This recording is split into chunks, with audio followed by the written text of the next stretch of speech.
All right, so we're talking ethics today. It didn't give us very much prompt. It's just explore how ethics shape leadership and further how leadership development can encourage ethical behavior. Get rid of that now. There we go. Anybody want to start?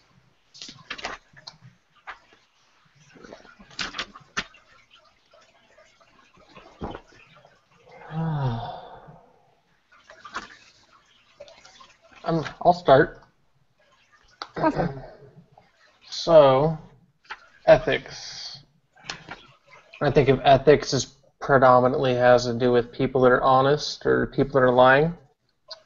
What I got out of the text was lying is wrong because it damages the character of the liar by supplementing things such as virtues and honesty and consistency and damages. It can cause organizational performance by destroying trust with people. And lowers employee job satisfaction, drives out people that are ethical, so it will cause some workers to quit. It can undermine group reputation and corrupt the flow of information. Honestly, I've been recently watching the TV show called Suits. I don't know if either of you have watched it, but there's a lot of unethical, undermining things going on with management in that TV show where a lot of the employees or the leadership and management will go over people's heads and the followers will untrust their ethical decisions and behavior and will leave the company. So that kind of stood out to me while reading that. Another thing I got out of the chapter was, quote unquote, simply put, mentors matter. So you want to find an ethical mentor. I've never really had one over the 5 different jobs I've had over the 12 years I've been working until recently. So recently I found a mentor that matters to me. We should choose a mentor with ethical values, find one that will fight for us, fight for their proteges by standing up for us in meetings, putting our names in for promotions, etc.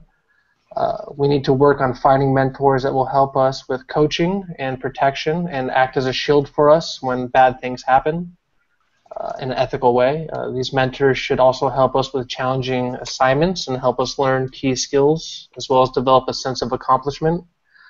By doing all these ethical type of things, it will teach us to be ethical in our future and how we act with others in an ethical way.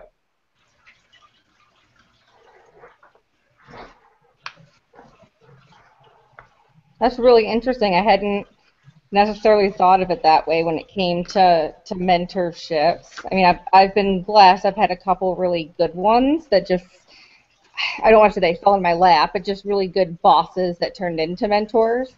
Something we've been doing recently in Starbucks in my area is we have what's called a store manager advisory council, and it actually pairs up store managers that are on that council. They pair them up with DMs based on what they're working on, and it's more of a forced mentorship, kind of.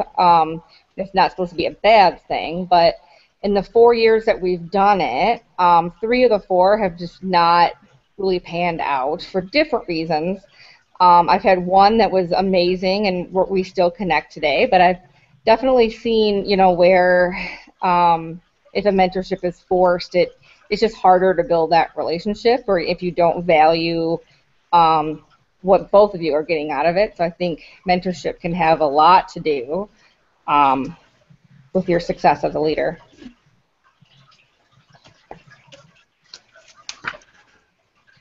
Yeah, I haven't had really too many mentorships. I've just had some friendships with people at work, which happen to be at times like section leads or managers. But I guess I never thought of them as mentors before.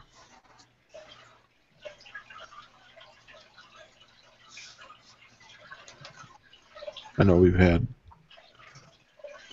always called them leads or trainers or something like that, not really mentors. Because before, when you go into work, there'd be always somebody who that more experience take responsibility, take someone under their wing and help them. I guess we didn't really officially call it something or put it down.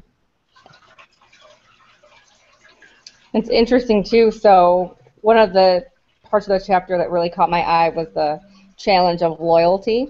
And so thinking back to one of my mentors was our regional director who actually left the company this year. And he recently has been reaching out to a couple of us, somewhat recruiting us to where he is now. And it's interesting because it makes you stop and think of the loyalty aspect of that, and it puts you in a weird spot where are you loyal to your mentor, or to your organization, and how do you balance all that? So I really enjoyed that part of the chapter where it says, Admiral leaders put the needs of others above selfish concerns. And you have to kind of balance a variety of loyalties, where sometimes it's to the stockholders, to the customers, to your employees. So there's a lot of gray area, frankly, in ethics and different characteristics. So it's a tough chapter because even to what you're saying, Mark, around lies, 99% of the time are damaging, but then it's to some lies we actually value when it's helping others. So it's tough to know when you're doing the right thing and when you're not sometimes. Absolutely. Then everybody else has their own opinion what's right and wrong too. Yeah. It's hard to be ethical too, because I mean, you mentioned the stockholders and the shareholders, and I am someone that likes to invest and spend time on the stock market, and some of these organizations, they have to worry about the communities and the shareholders and suppliers, employers, business, local communities, and these things they're doing in the environment. And a lot of these big organizations have to make so many decisions, whether it's ethical or unethical for those local people or what they're doing. And, at times it can be hard for these people to choose what's right and what's wrong.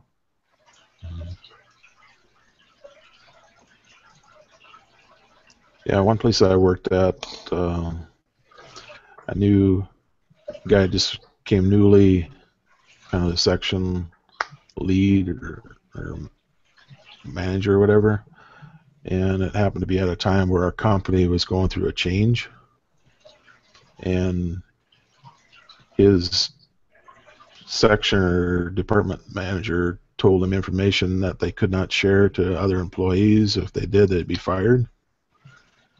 Well, it turned out there's one guy that just moved from Iowa to Minnesota, and his wife just quit a real good job, radiology, and they're buying a house. And before he bought the house and the wife quit her job, he went and talked to the department, asked them questions about what's going to go on in the future. And then within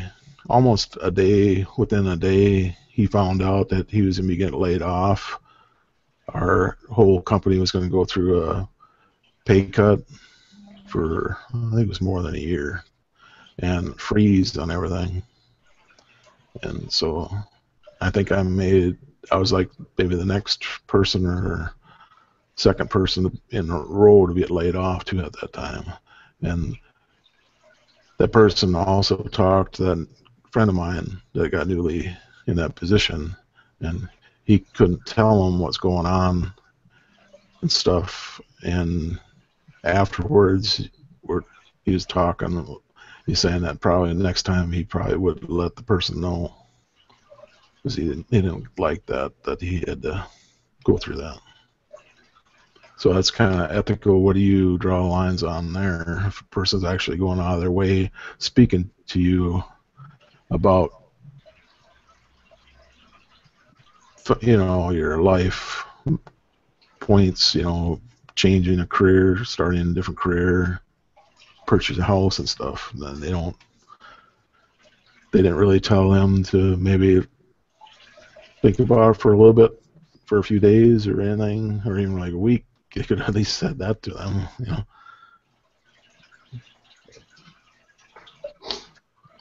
it's kind of, I don't know what a person would do in that situation sometimes. I don't know if that should have been shared to the leads or whatever. The department should have kept that up to themselves, maybe.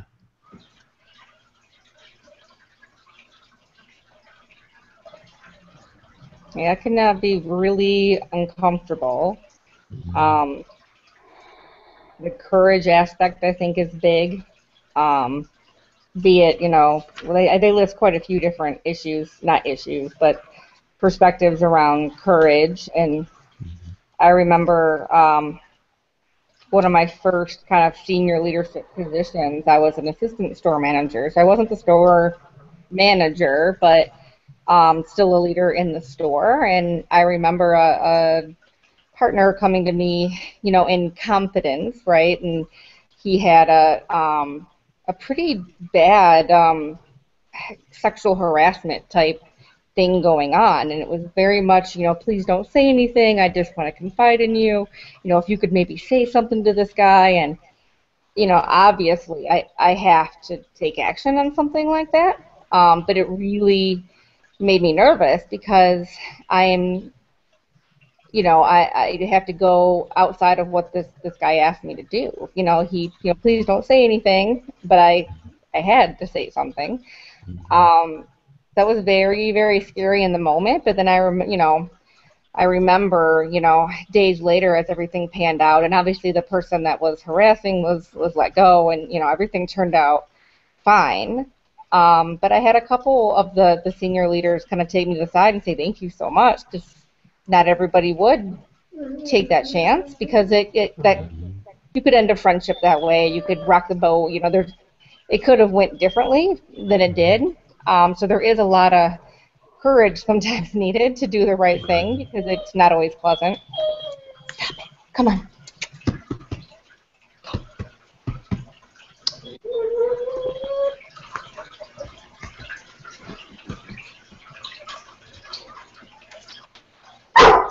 I don't know how many other business type or leadership type classes you guys are taking. This is not my first course where ethics has been a conversation in one of my courses at ASU.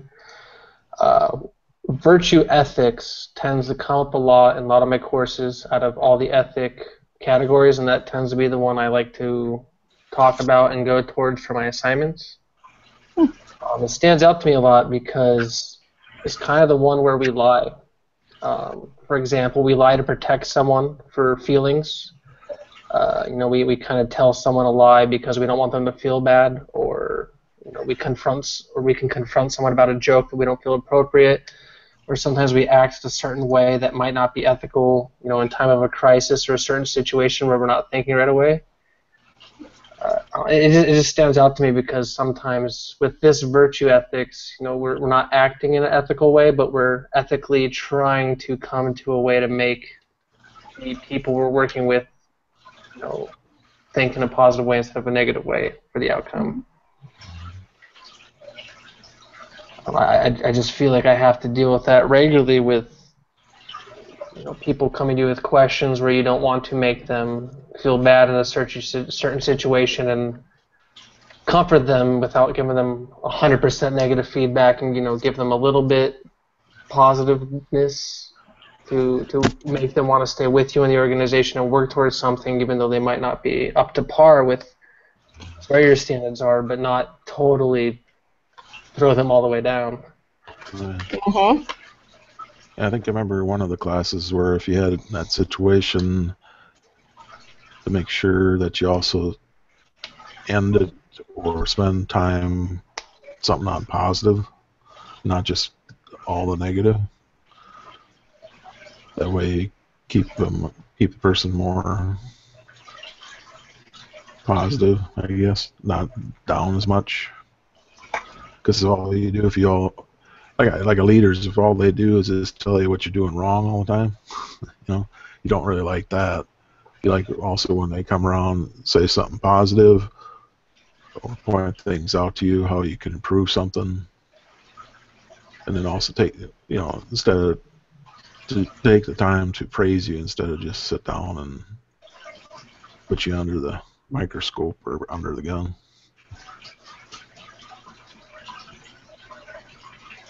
Mhm. Because you want your followers to ask questions and feel comfortable enough to come up to you and to get negative feedback also, but make sure there's always a lot of positive that goes with it.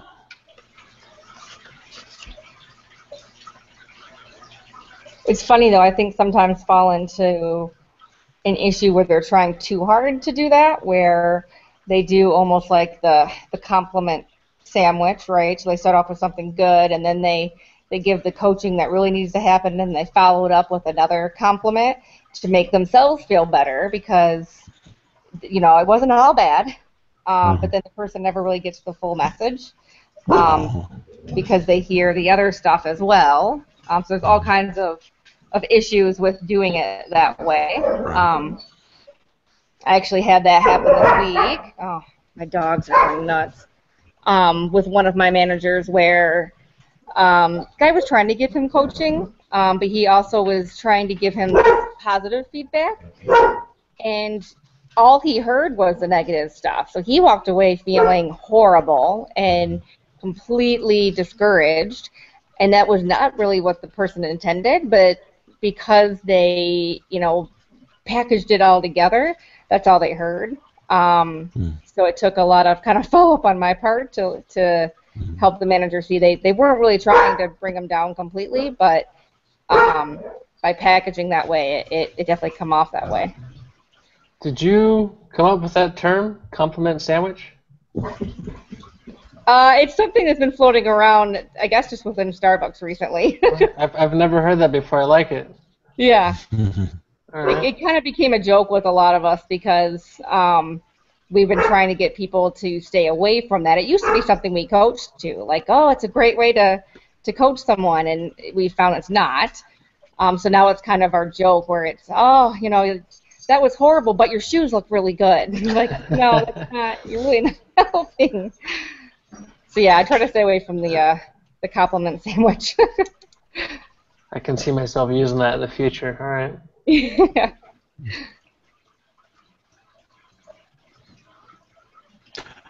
I guess I didn't mean it as a compliment in that direction. I meant the compliment of something they're actually doing No, correctly. I knew what you meant too. Okay.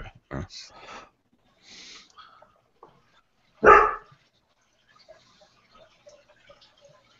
Well, with just 3 of us, we don't have a ton to fill up our 15 to 20 minutes. I think we're close to the 15. So I will take what Jordan posted too, and I'll put it as a comment with our link, just so that the instructor can see that as well. All right. Okay.